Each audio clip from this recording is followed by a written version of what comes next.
Just a minute. A very good morning to everyone. I welcome you all to the 13th Faculty Induction Program held in online mode, organized by Malviya Mission Teachers Training Center, formerly UGC HRD.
This side for some time. I'll come back, and I hope that my PowerPoint presentation can be shared, because it is not like the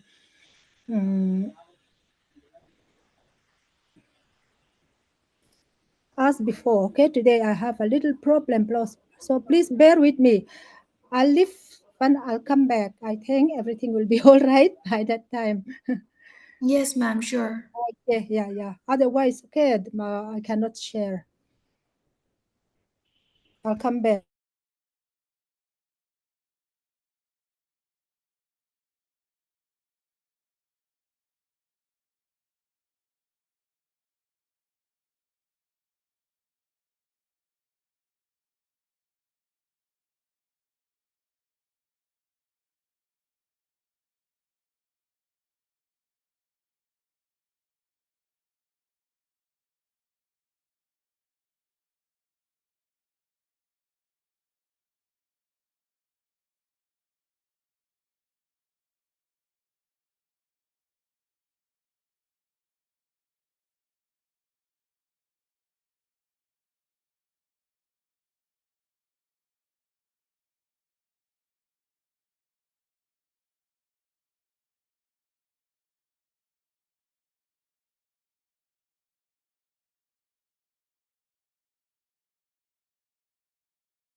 Cái tên lằng lầu.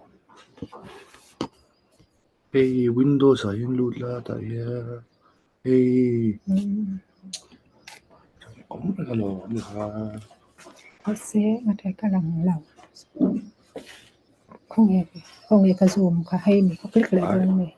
Chromeไม่รู้ค่ะChromeมาเด็กให้รู้ค่ะChromeว่าเราไม่รู้ ก็คลิกด้านนี้ โอ้เจ้าสรุป Chrome ให้มีกัน Hey Chrome ค่ะ Say my okay your screen is there but I cannot find my screen. Ma'am, PPT PPT is visible. Is my screen visible to you? Yes, ma'am. Your screen is visible to us. But it's not visible to me. Hello? Yes, ma'am. Oh, Okay. hello, ma'am. So, Imo, mm, PPT ka, tinge alang tomo, tikan, nang mahana abo, ain hai tami. abo zela chu chu nya mo. Full screen lamo. Ni danga share screen ka ti thena ka khan click to ra kha lawa shan pain ka share na ka ron click le thina chu wang nya mo. Ni danga ka jon zoom ma ka ron lo hei tami ka powerpoint ka da chok sa ta. Oh, slideshow han mo. Oh, share screen ka ron ti khan han click to ra langa vo in chu lang tat lawa chu wang nya ka boy na chu mo. Imo, full screen kan da le chinte. PPT ka tuna hani screen na hana lang thailo tri lo mi. Hei ma on lang. Alang Jon mo. screen lang ta ma se nang ma ni te ke ma te zoom ma khan ka lo ang ina Ai ka chu poi chong lo mo PPT ka han full screen lo mo. Ni san Next ha ka ron chinte. ti tak mo don mi. Oh, han next chinte. Full screen in ka ron dang mo. Oh. Zoom in. Thì kan full screen in da to bro PPT ha. Ti khan a full screen Full screen lo. slide show te po han ang lo in ho ro. Oh, thì kan ti mero ma'am. Ang lo chang ne tlat zo van ne chin ka chwa na chan khamo. Thì kan ti tup la nang ma chui langa I voice pa wan cha cha. Ka open sa chuan zoom ma ka lu ta share screen ka ti khan han click to ra lang hal thina voin to akhatan lang lo re. Ai ti top kanin apoi lo I Tu kan na han ka mek ti the lo. ang ti kan mo. Ti kan acha. Chang ke ma po ka lang lo ti ro. Nang ma chui lang. Ka lang thau sia nang ma nin lang lo re ka. Ai ka Zoom chu poi lo. E ma ni kha kan ka lang ve la. Ni nang ma. le. Thì kan at tran top the. Isan ni kai kan introduction lo tenga mo. The problem is that I will not be able to see questions. Okay, chat. If Participants may like to raise some questions. Okay, that I'm not able to see. That is the problem that I face today. It is not like the other day that I used to attend. Okay, and anyhow, I'll go on with this, no? Okay. Sorry to interrupt, ma'am. E-screen noya kan ZMT ka blue in ZMT ka himweng ka ihon chuanin iron imu thei mai ka van ring ZMT e-screen noya kanin Chang om lo voi na mi ka lu dan hi dang tlat alom. Okay, apoi lo ma'am ani chuan mo Ani da ka lu dan hin ang lo mak lu tu. Ani chuan ma'am questions le khatyang comments hau kha chu ke man ka lo chhiar sak meng che I hon thei lo chuan mo ke man ka lo ti meyang. Okay. Ni dang ka zu ma kom chung ka serang khana om tlat lo ni chu ma ka tu. Ta khan stop share hi te phot la chan share thale la thame yang. Share ka ti han ka win ang lo mi kha lang chrome ro. Daron lang tane. Share.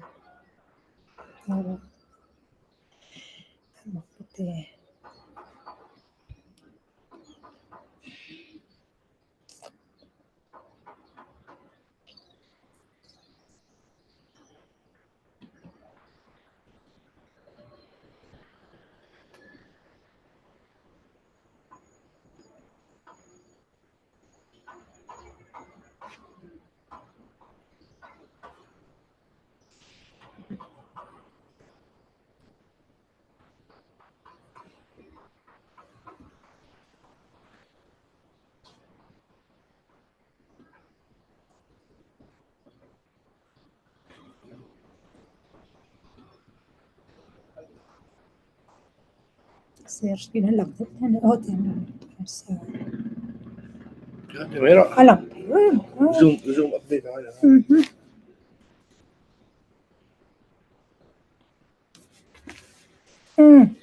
Okay, anyhow, it's not like the other day. We are trying. Okay, the topic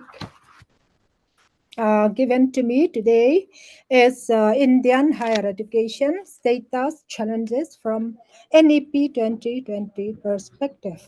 As we all know, our country is preparing itself to switch on to the new education system in higher education too.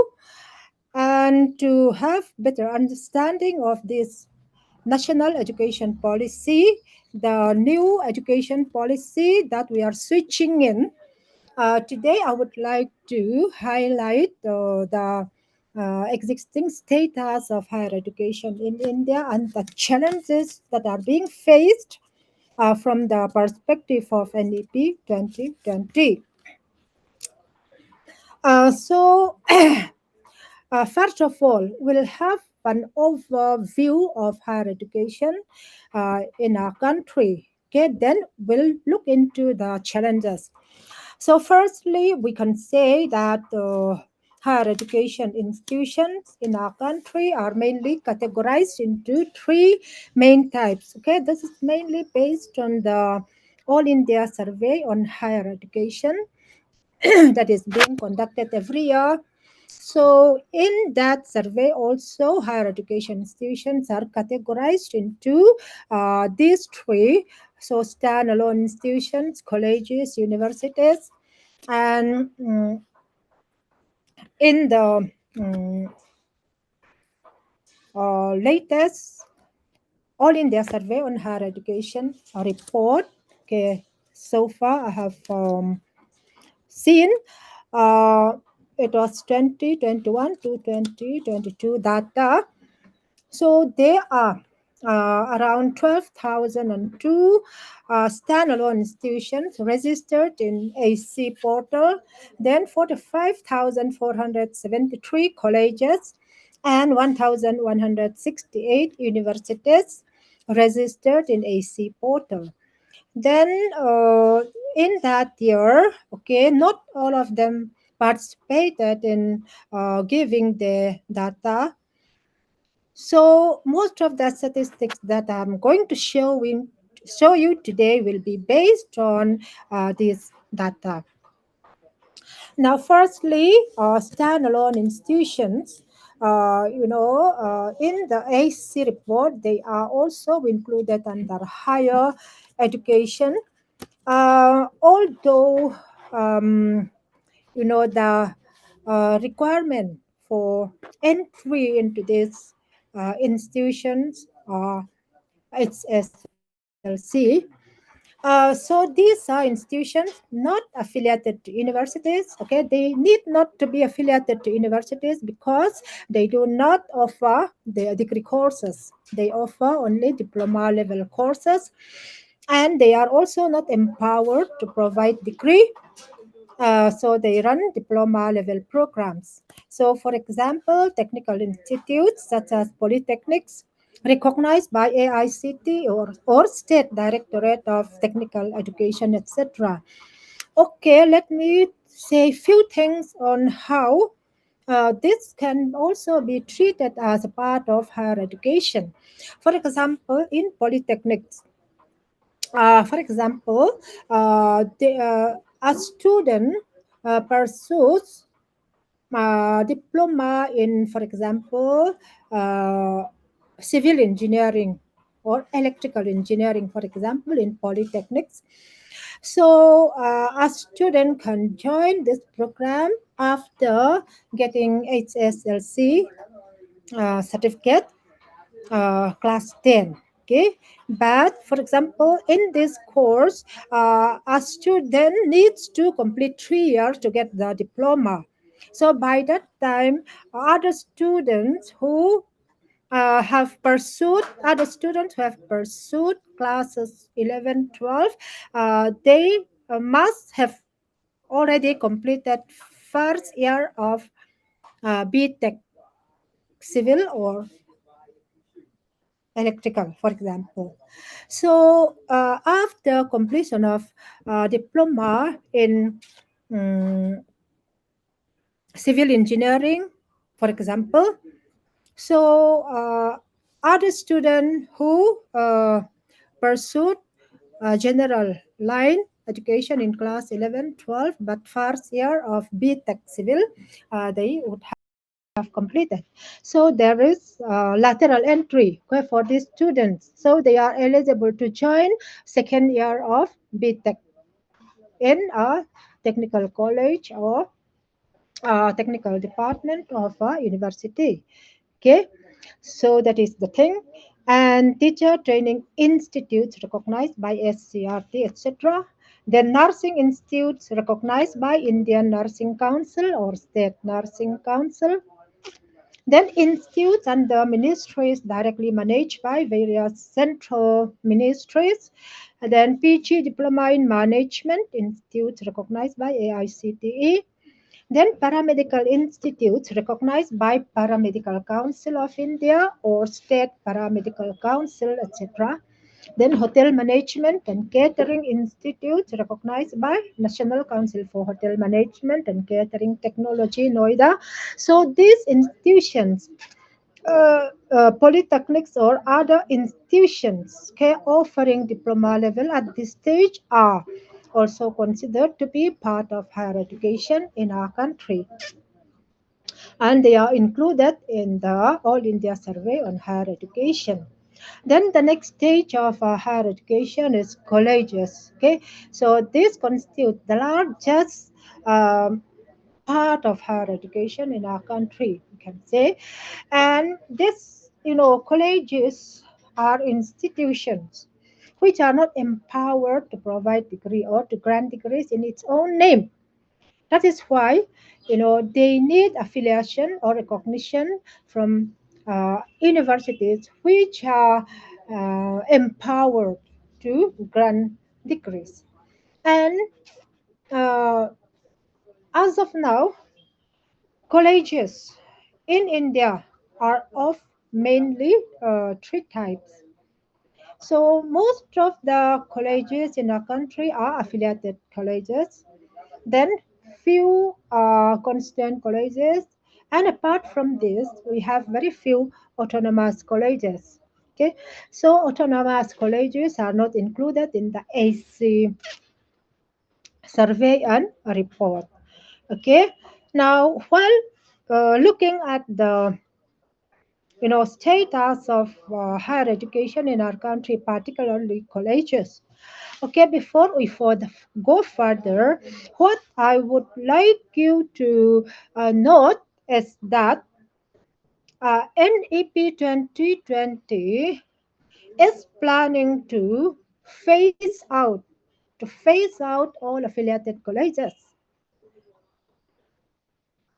While as of now, affiliated colleges constitute the largest percentage of colleges in our country. But NEP 2020 is planning to phase them out. Okay, that you keep in mind. Then we have, the number of constant colleges in our country is so low in comparison with the number of affiliated colleges. So NEP 2020 allows the continuation of some constant colleges. And the main, you know, the main vision of NEP 2020 with regard to transformation of Indian higher education is to transform colleges in India into large multidisciplinary autonomous degree granting colleges. Okay, so that is the main path, okay, into which we are led into. But we are only at the very initial stages. So that means a big task is lying ahead. Okay, lying ahead because most of the colleges are affiliated colleges, while the country is planning to phase out or to transform all these affiliated colleges into large multidisciplinary autonomous degree granting colleges. So, keeping in mind this vision of NEP 2020, now we'll look into the some statistics relating to this. So let us look at the number of affiliated colleges in our country according to IC report 2021 to 2022.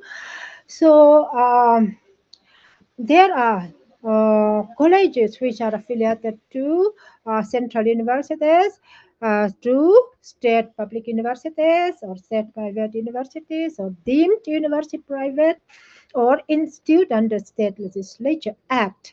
So anyhow, the total number of affiliated colleges recorded in this AC report is 44,185.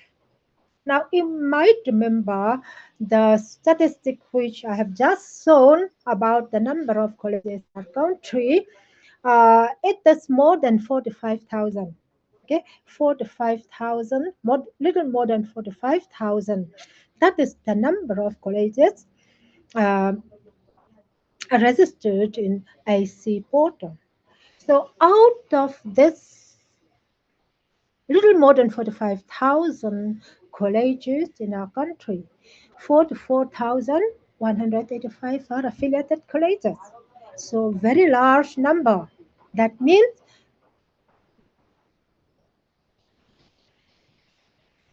affiliated colleges constitute the largest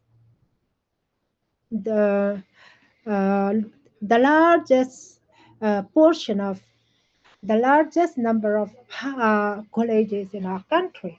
So the country is planning to transform all these affiliated colleges into, if possible, into large multidisciplinary autonomous degree granting colleges. Then those which do not fulfill the criteria, even after a number of years, there will be a chance to become the constant college of state university. Now, according to that AC report, there are 2023 constant colleges. So different types of universities in our country have constant colleges. What are constant colleges? Constant colleges are colleges owned, run, managed by different types of universities. While affiliated colleges may be private college or state government college, but only for the purpose of getting degrees, granting degrees. Then they get affiliation to the universities. So they teach the prescribed courses, curriculum prescribed by the affiliating university. They have to follow the academic calendar prepared by the affiliating university. In that way, in the academic matter, they are under the affiliating university. But with regard to administration, finance and all, they are under the state government or governing body, or as the case may be. That is the thing. While constant colleges are owned, run, managed by universities. Now, so other types of colleges in our country are autonomous college. Now, total colleges conferred autonomous status by UGC as on February 22, 2022 was 871 only. Okay, so these autonomous colleges were not included in AC report also. Now, what you have to note is that the country is now trying to switch over to large multidisciplinary autonomous colleges. While the number as of now is only about 871. And more than 40,000 colleges in our country are still affiliated colleges. Yeah. So, okay, these are the main types of colleges that are prevalent now in our country. So, regarding how autonomous status can be obtained, how can colleges become autonomous and all, I will not talk about it now. Then, if time permits, then or if the participants would like to know more about this, then I can go further about this. But now, without spending much time on this, I will go further. So if some of you or any one of you would like to know more about autonomous college, how the status can could be obtained, how could these colleges become autonomous colleges, then you may raise questions. Okay, now we can say that the lowest part of higher education in our country is constituted by standalone institutions, and the next by uh, colleges. Then we have universities. Okay, so university and university level institutions are the institutions which are empowered to award or to grant degree under some act of parliament or state legislature. So that means universities are empowered to award degree, to grant degrees. So there are different ways of categorization of Indian universities. So today also I will talk about three types of categorization of Indian universities. So firstly, we can categorize universities or university level institutions in basically into three types. Okay, first one are conventional universities. There are conventional universities, there are deemed to be universities, there are institutions of national importance. Or we can say that universities in our country are now of three main types: conventional universities, deemed to be universities, institutions of national importance. So Indian universities are constituted by these three types of universities, we can say. Now, firstly, what are conventional universities? Now, we know that universities are established through acts of parliament or through state legislatures. Now, those tertiary level institutions or universities established by acts of parliament are central universities. Those established through acts of state legislatures are state universities. So taken all this together are can be called conventional universities. These are conventional universities. Then what are deemed to be universities? For example, there are tertiary level institutions which were established not as universities.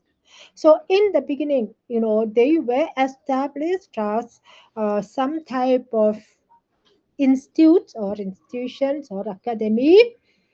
Then the word or the term university may not be tagged to their names. Okay, but these institutions, based on their performance, if they are deemed to be, if they fulfill the criteria laid down by ECC, then they can be conferred, deemed to be university status. So, for example, Manipal Academy of Higher Education, Manipal, Tata Institute of Social Sciences, Mumbai.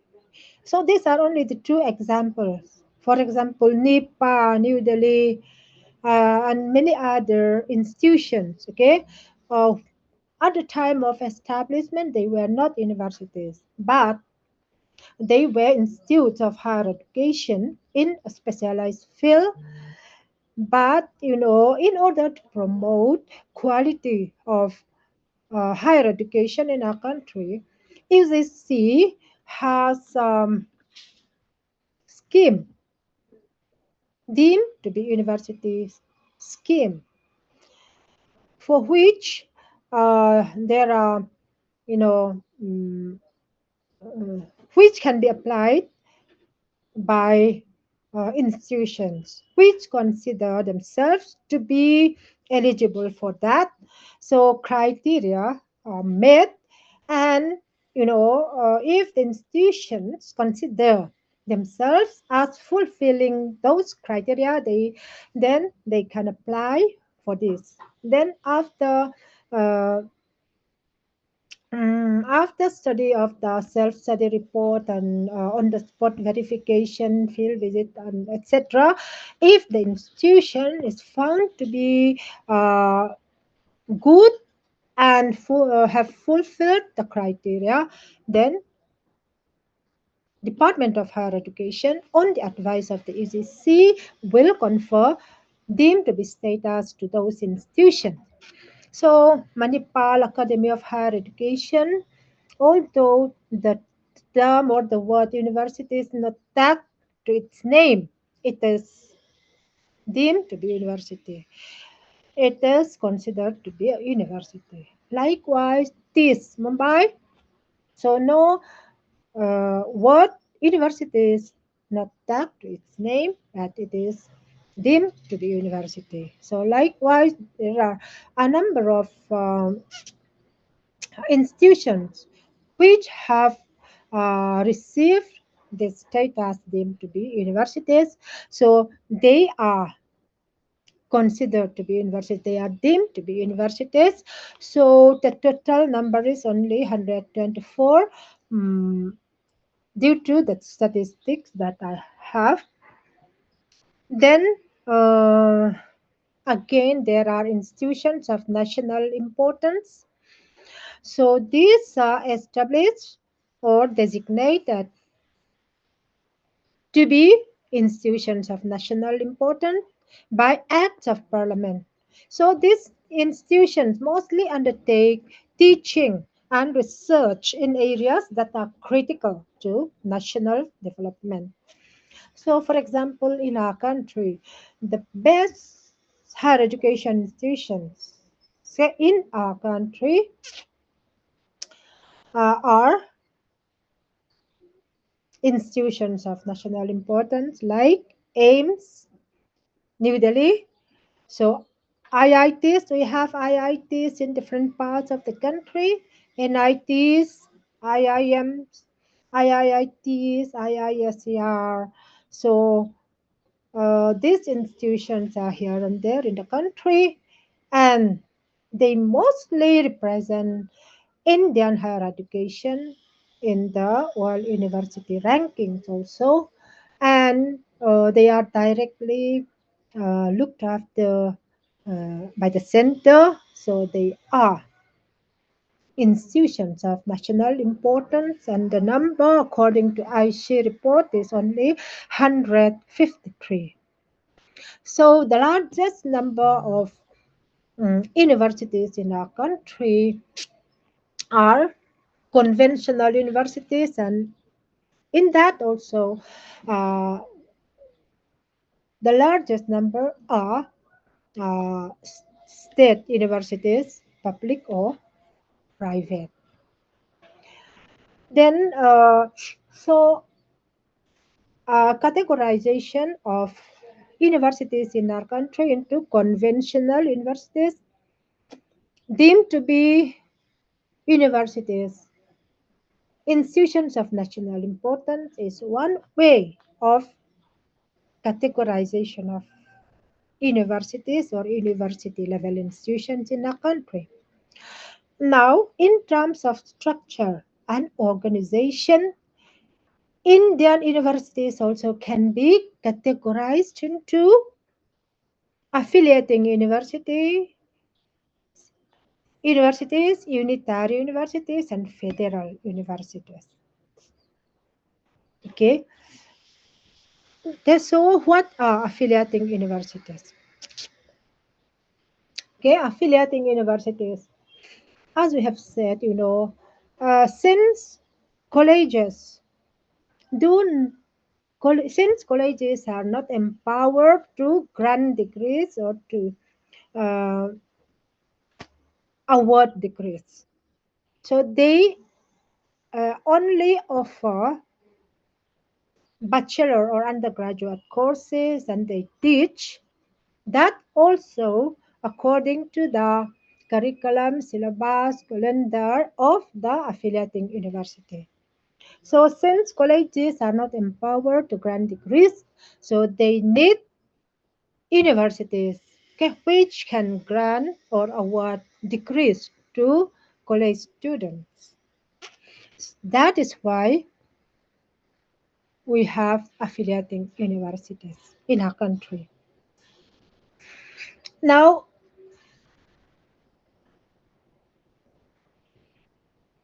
with regard to college, I have told you that the largest number of colleges in our country is constituted by affiliated colleges. So likewise, among the universities in our country, affiliating university constitutes the largest number. So affiliating universities have, rules and regulations for colleges to follow. Then colleges have to do something to get affiliation. Okay, they have to fulfill some criteria laid down by the affiliating university. So only after fulfilling that, then affiliating universities give provisional affiliation to colleges. Then after some time, temporary, then permanent affiliation. Okay, that is the thing. So affiliating universities have a variable number of colleges affiliated to them, and this may be distributed over a number of districts in accordance with the jurisdiction of the university. So affiliating universities have their own jurisdiction. So for example, here in Mizoram, as the state does not have state university, then Mizoram University, the central university, is the affiliating university, and is the whole of Mizoram is its jurisdiction. So colleges and college level institutions, okay, offering degree courses need to get affiliation.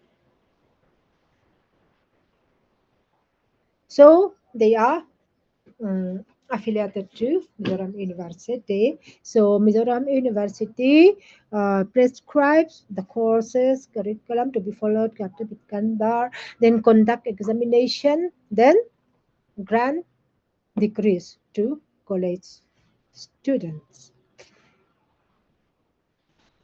Then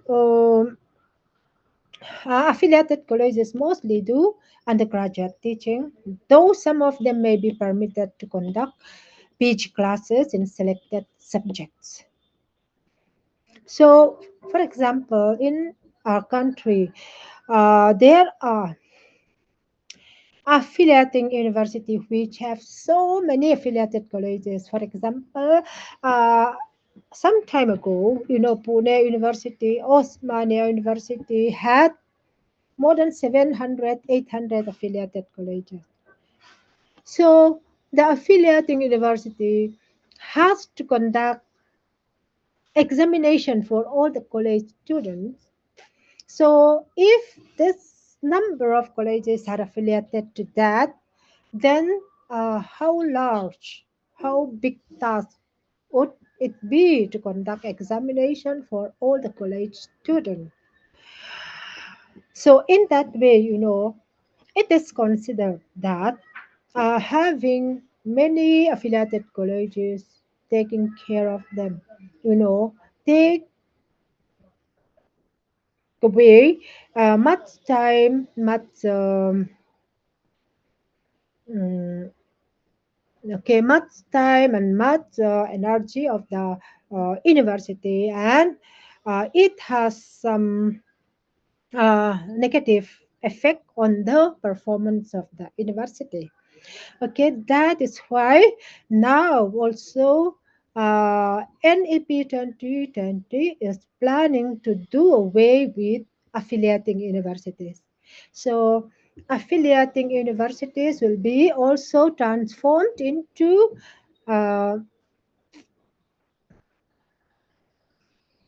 research intensive universities or teaching intensive universities.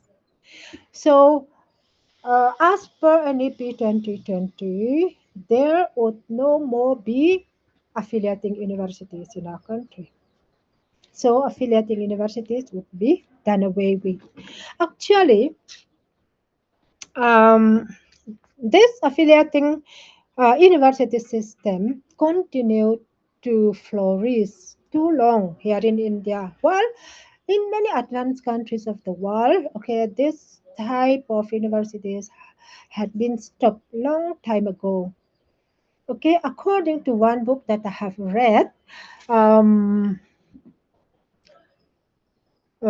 it is said that uh, when the first three modern universities were established in India by the Britishers during the British period, okay, they were established on the pattern of London University, which was affiliating university at that time.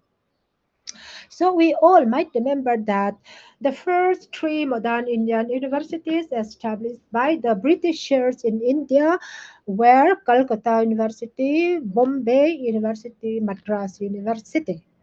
These were the first modern universities established in India. So they were established as affiliating universities on the pattern of London University, okay, which was also affiliating university at that time. But it is said that London University abandoned the affiliating system the next year. Okay, do you remember the year in which the three universities were established in India? I think it is way back in 1858. Okay, many years ago. So only after 1 year, London University abandoned the affiliating system. While in India, okay, affiliating system continued to flourish till now. Till now, the largest number of Indian universities are still affiliated universities. Okay, so affiliating universities have academic control over the affiliated colleges, but not administrative and financial control. So administratively, If they are state government colleges, then the state government will have administrative and financial control over them. If they are private colleges, then they may be governed by the governing board, and administrative and financial control will be in the hands of the governing board. So, according to this latest IC report, there are around 314 affiliating universities in our country. So, out of 1,103 or 4 universities in our country, 314 are affiliating universities. Then Unitary University. Okay, this Unitary University was, became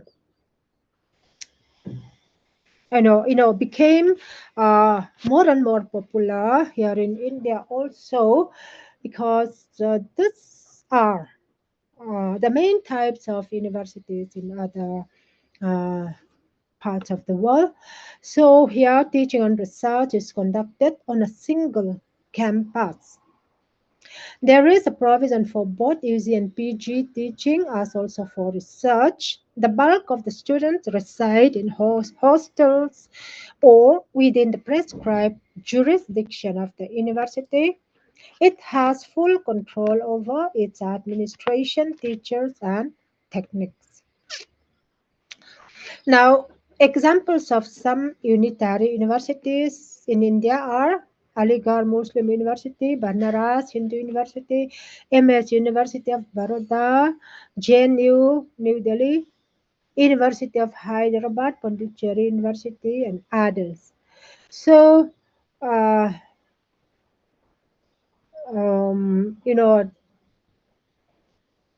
the general universities,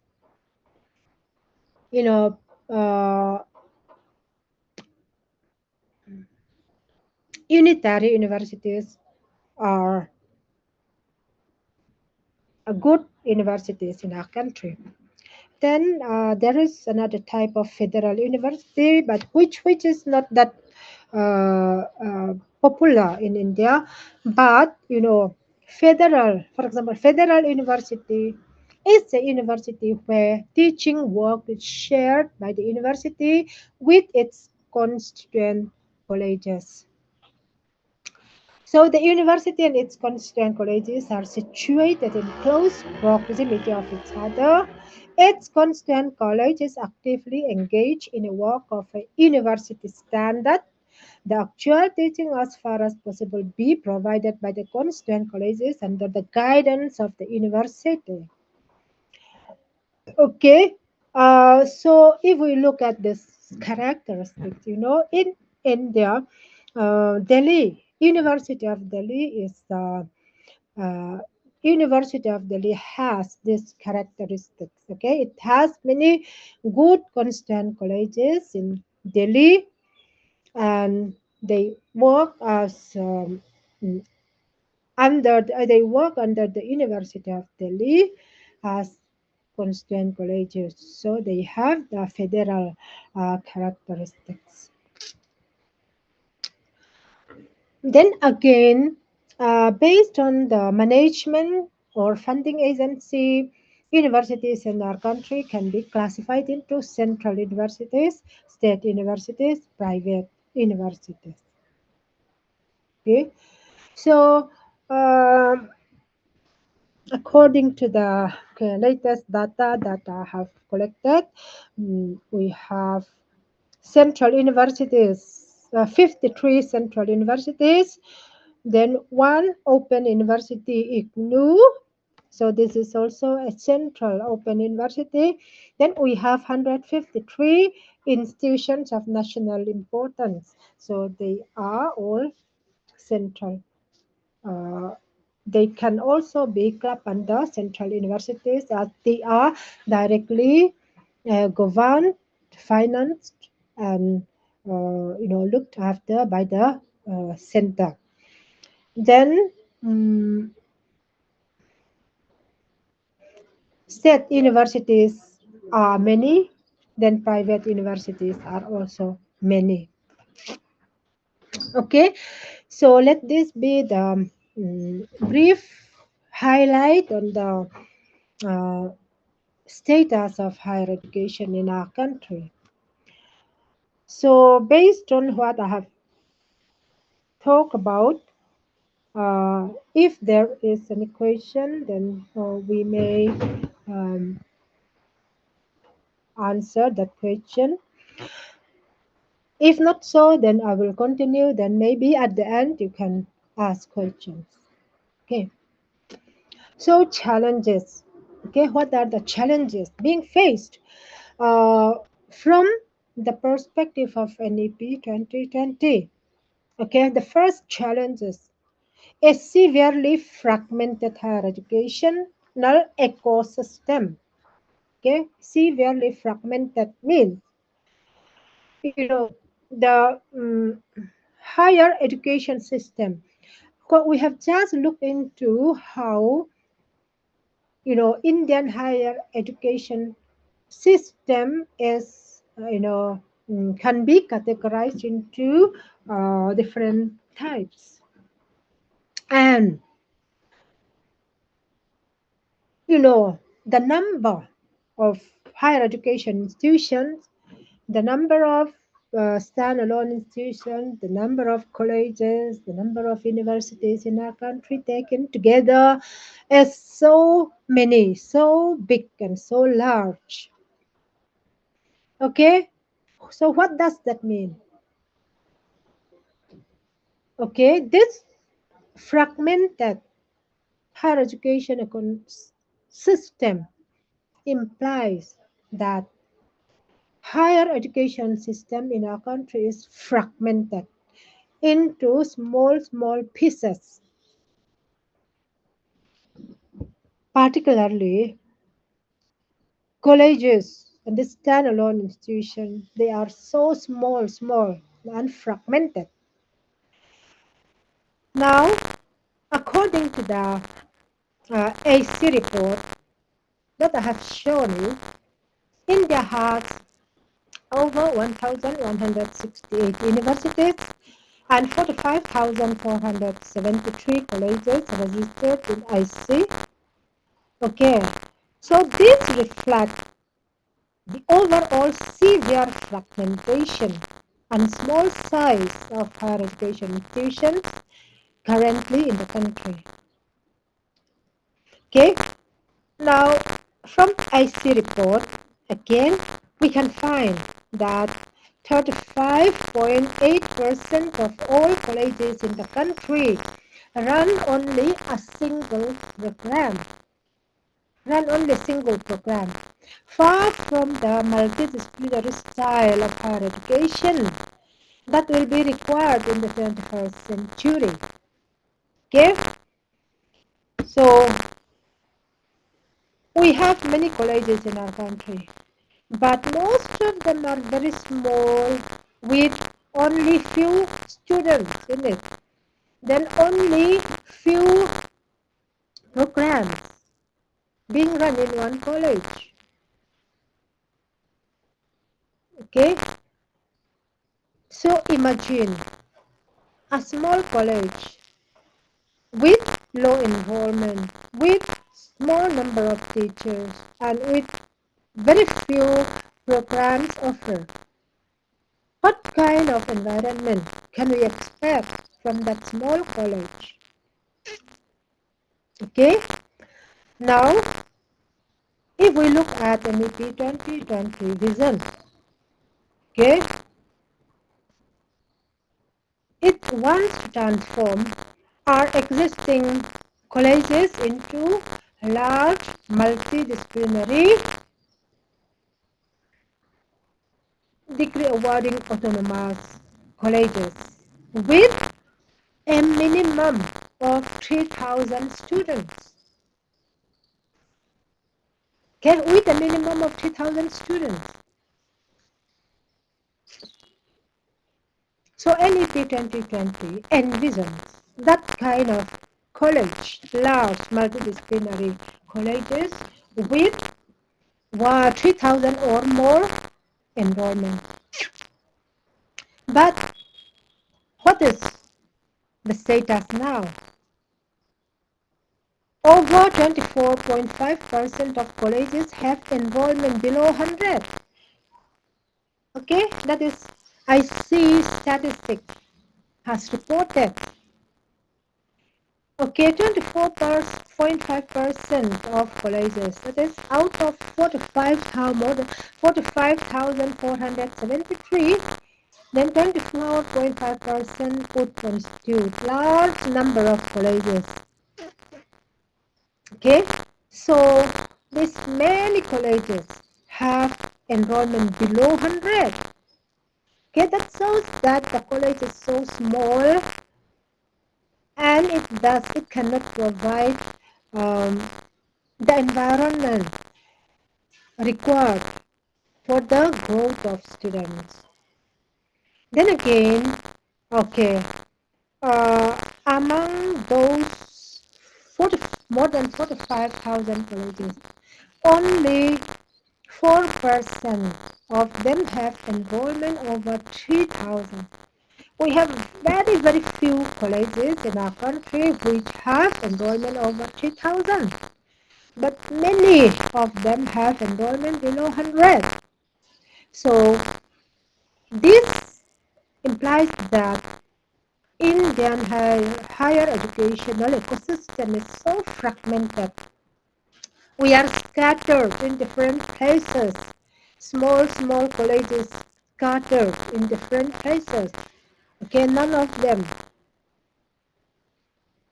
can provide the required education environment, okay, to make college students,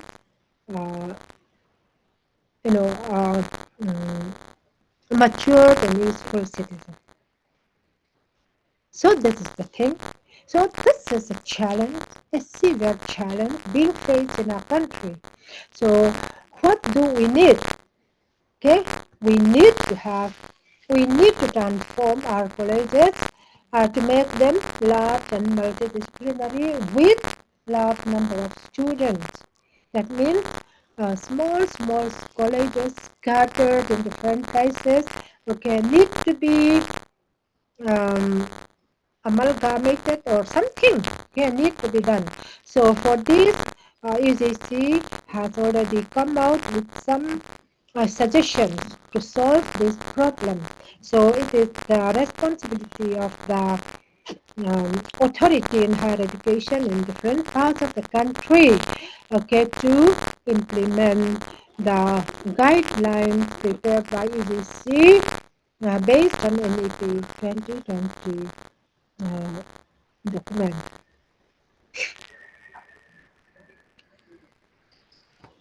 Okay.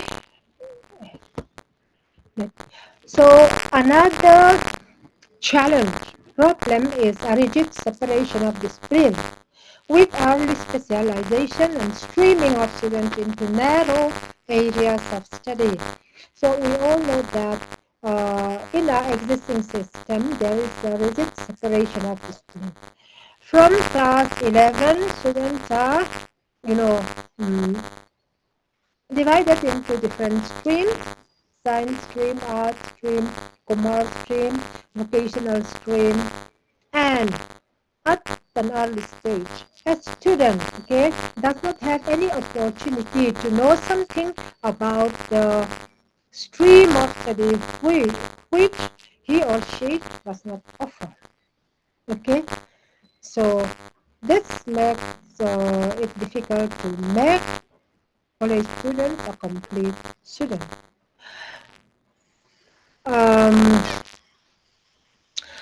Now, for example, in our country, colleges and institutions are also, based on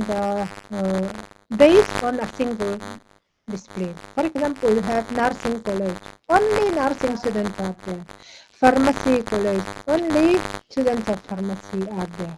Then engineering college, only engineering students. Okay, medical college, agricultural college, veterinary college, okay, teacher education college. So there is rigid separation of disciplines, okay, which need to be done away with as per NEP 2020. So AC report some time ago also, tells us that there are 35.8% colleges in our country which run only single program. Among these, 30.9% colleges run B.Ed courses only. So, for example, B.Ed college. Okay. Then, limited access, particularly in socio-economically disadvantaged areas, with few higher education institutions that teach in local languages. So with regard to number of colleges in different parts of the country, also there is no equity. There is no equality. Okay, that means in some states there are many higher education institutions. When taken per lakh population, in some states there are very few higher education institutions. Then low gross enrollment ratio. Okay, that means in India the gross enrollment ratio as of now is only 24.4. That means gross enrollment ratio is calculated for 18 to 22 years of age. That means the population of 18 to 22 years in the country, okay, is the base in which this is calculated. Then students enrolled in colleges and universities, 18 to 22 years.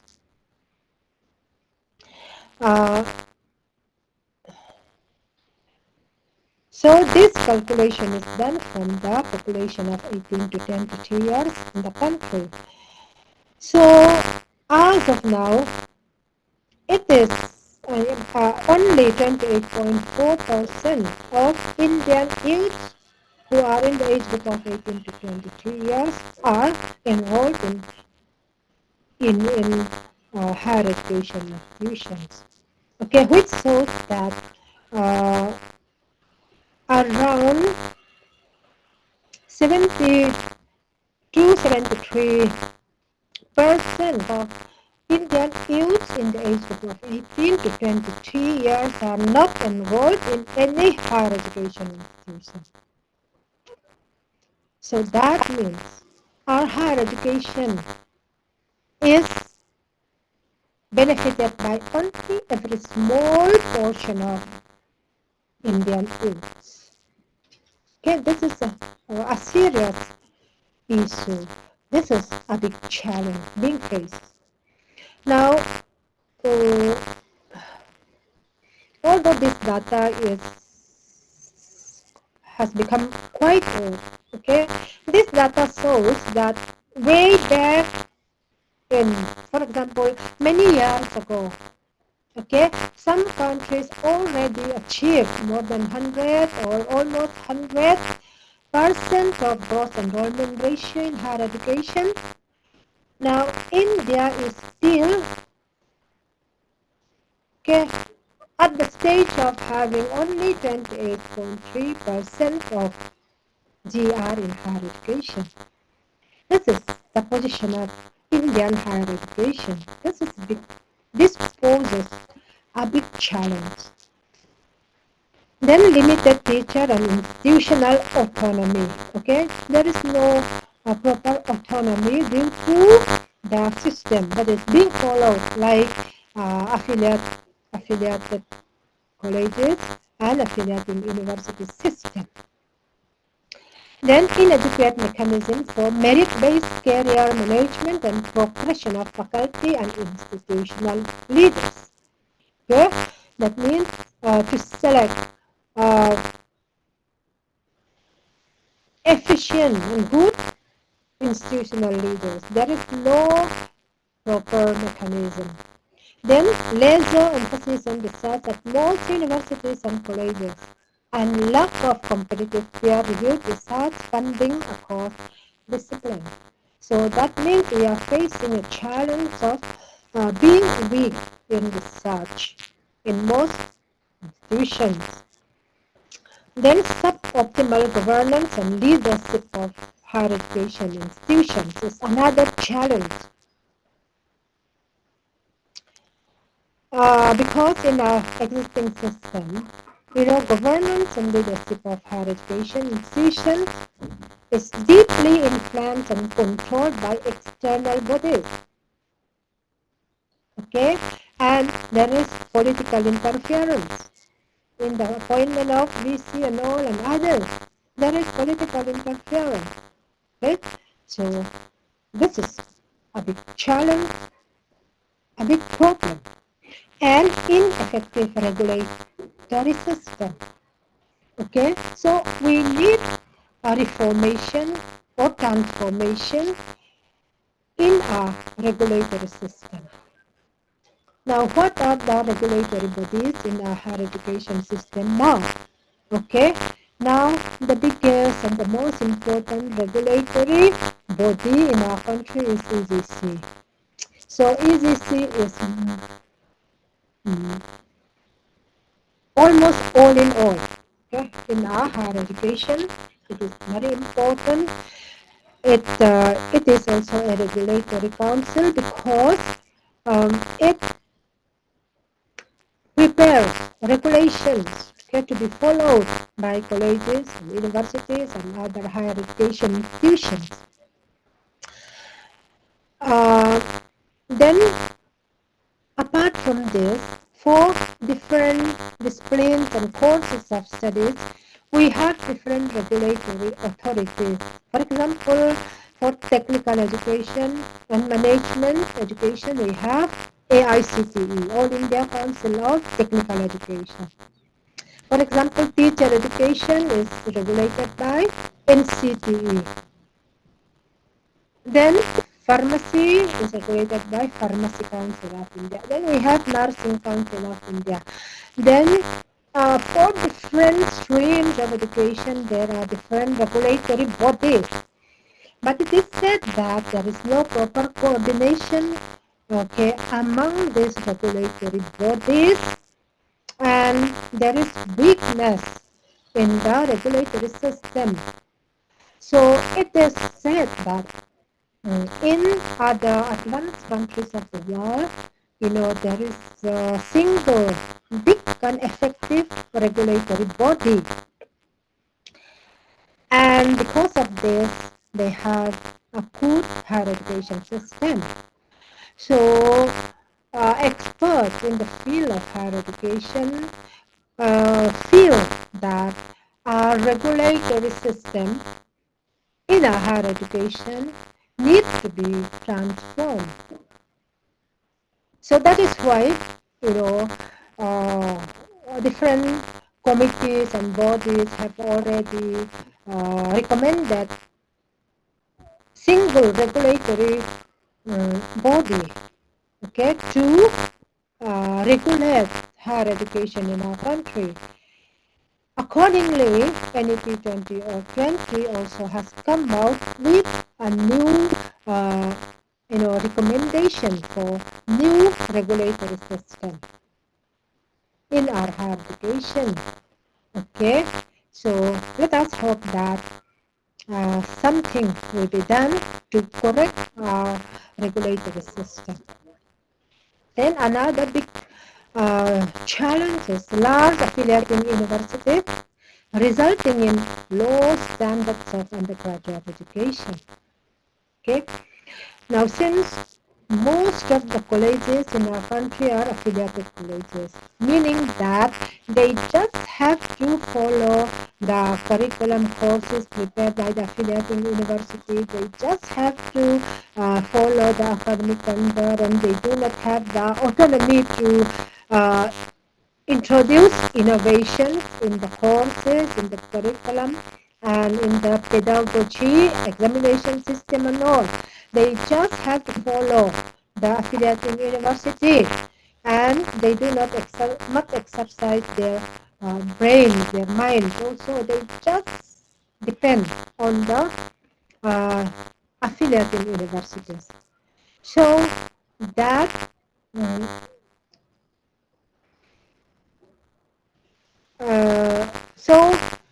that makes our higher education system become weak,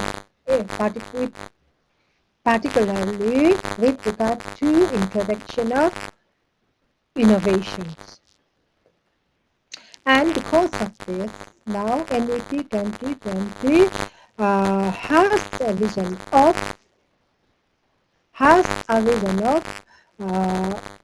transforming colleges to become large, multidisciplinary, and autonomous. If they become autonomous, then they will all be responsible to introduce new things. They will become responsible for the quality of the education offered by them. Then another challenge is low global status of Indian higher education. This is a challenge. In our country, we consider some of our institutions, particularly IITs, as very good institutions.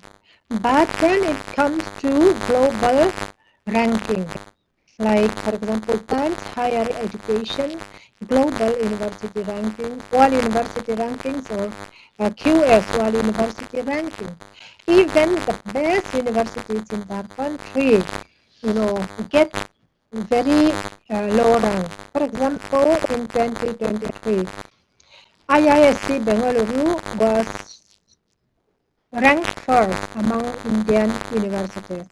But in its rank in the Times Higher Education World University ranking was 251 to 300. In QS World University ranking, its rank was 155. Then, just before signing in, I looked into the position in 2025. It remains the same, almost the same. For example, in Times Higher Education World University ranking, IISc Bangalore, is still ranked in 201 to 250. 201 to 250. Even the rank 2, universities which occupy rank 2 in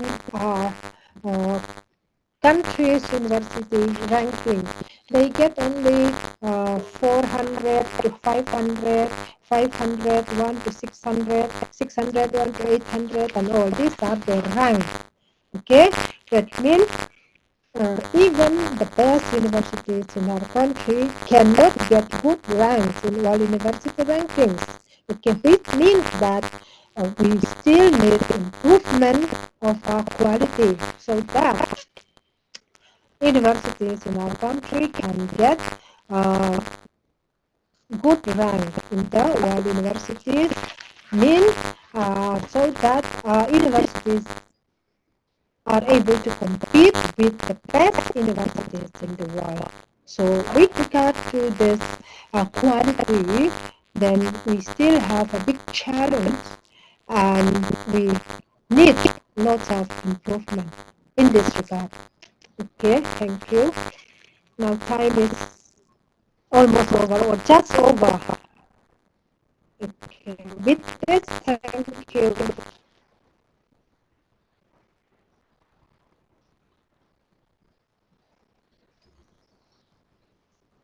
Yes, ma'am. With this, yes. Yes, ma'am. So there are a few comments coming from the participants, since we have about a minute left. So I'll just read out the messages to you, since ma'am is not able to access the Zoom chat box right now. So I'm just going to read out the messages from the participants. Now, the participants are saying a very informative session, and then there is useful data comments from the participants. Very useful information. Thanks a lot, madam. Very informative, relevant information. So all the participants are basically thanking ma'am for a very informative session. So ma'am has really done justice to the topic. So thank you so much, ma'am, for giving us your time today, ma'am, and sharing your expertise. It has surely been a very beneficial session, truly, as the participants are also commenting in the chat box, ma'am. Thank you so much, ma'am. Okay, thank you. Thank you all. Thank you, ma'am. Have a good day. Since the time is over as of now for the first session,